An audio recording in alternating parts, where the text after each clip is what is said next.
দিয়ে শোনেন, ফজরের 2 রাকাত সুন্নত যদি পারেন ঘরে পড়বেন, 20 মিনিট বাকি আছে, ঘরে পড়বেন। যখন ঘরে পড়বেন, প্রথম রাকাতে কুল ইয়া আইয়ুহাল কাফিরুন পড়বেন, দ্বিতীয় রাকাতে কুল হু আল্লাহ পড়বেন। বলেন আপনারা, ওলামারা ছাড়া অন্যরা বলেন, ফজরের সুন্নতের প্রথম রাকাতে কোন সূরা? আইয়ুহাল কাফিরুন, দ্বিতীয় রাকাতে কুল হু আল্লাহু আহাদ, এটা পড়লেন। আর যদি পারেন মাঝে মাঝে, যদি পারেন, আলেমদের তো মুখস্থ আছে, আপনারা যারা সাধারণ আছেন যদি পারেন মাঝে মাঝে প্রথম রাকাতে সূরা বাকারার 136 নাম্বার ছোট্ট একটা আয়াত মুখস্থ করে নেবেন। দ্বিতীয় রাকাতে সূরা আলী ইমরানের 64 নাম্বার আয়াত, মুসলিম শরীফের বর্ণনা আছে।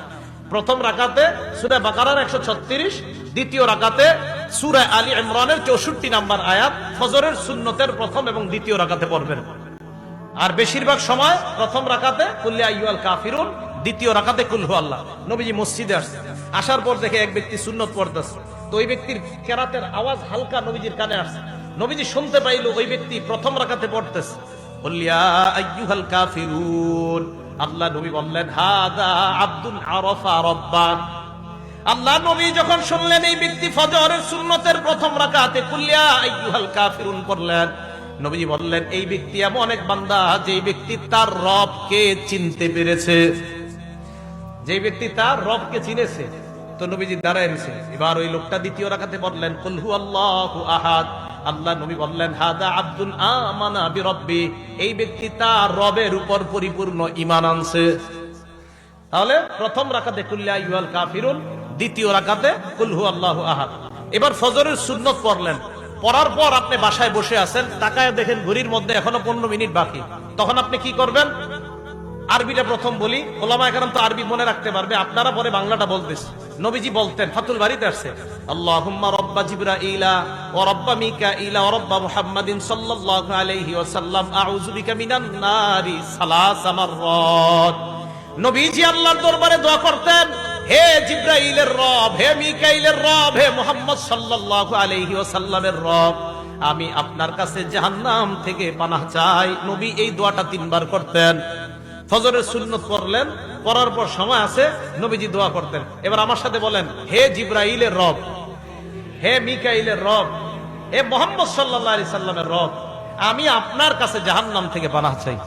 কয়বার এটা? 3 বার। যদি বাসায় পড়েন তো বাসায়, মসজিদে বললে মসজিদও এই দোয়াটা করবেন। পরে যদি দেখেন এখনো নামাজের অনেক সময় বাকি, নামাজ পড়লেন, সুন্নত পড়লেন, সুন্নতের কেরাত পড়লেন, সুন্নতের পরে দোয়া করলেন। দোয়া করার পর বিবির দিকে তাকাইবেন। কার দিকে? বলে না সবাই, কার দিকে? বিবির দিকে। বিবির দিকে তাকানোর পর যদি দেখেন বিবি জাগ্রত, কথা বলবেন। যদি দেখেন বিবি ঘুমায় আছে, বিবিরে জাগ্রত করবেন। আম্মা জান আয়েশা সিদ্দিকা রাদিয়াল্লাহু তাআলা আনহার বর্ণনা, নবীজি যখন ফজরের সুন্নত পড়তেন, পড়ার পর আমার দিকে আল্লাহ নবী তাকাইতেন। তাকানোর পর আল্লাহ নবী যদি দেখতেন, ফাইন কুনতু মুস্তাইকিজা, নবীজি যদি আমাকে দেখতেন আমি জাগ্রত, হাদ্দাসানি, আমার সাথে আল্লাহ নবী কথা বলতেন।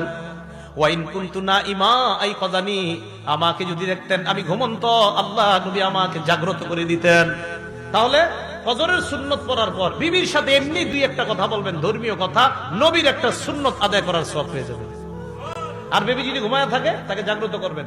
এবার আসেন তৃতীয় আরেকটা সুন্নত বলি, 5 নম্বর আরেকটা সুন্নত, যদি পারেন আদায় করবেন, না পারলে সমস্যা নেই। আগে শুনেন, আম্মা জান আয়েশা বলেন, আল্লাহ নবী ফজরের 2 রাকাত সুন্নত পড়ার পর ইত্তাজা আলা শিত্তিহিল আইমান, ডান কাত হয়ে একটু শুয়ে থাকতেন। না আপনারা এটা করলে তো ঘুমায় যাবেন। ফজরের সুন্নত পড়ার পর হযরতে বেলাল নবীজিকে ডাকার আগ পর্যন্ত নবীজি ডান কাত হয়ে একটু শুয়ে থাকতেন।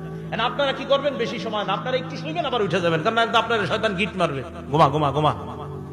তো নবীজি সাল্লাল্লাহু আলাইহি সাল্লাম এটা করতেন, ইত্তাজা আলা শিত্তিহিল আইমান। আবু দাউদ আসছে, বুখারীতে আসছে, এইভাবে নবীজি একটু শুইতেন।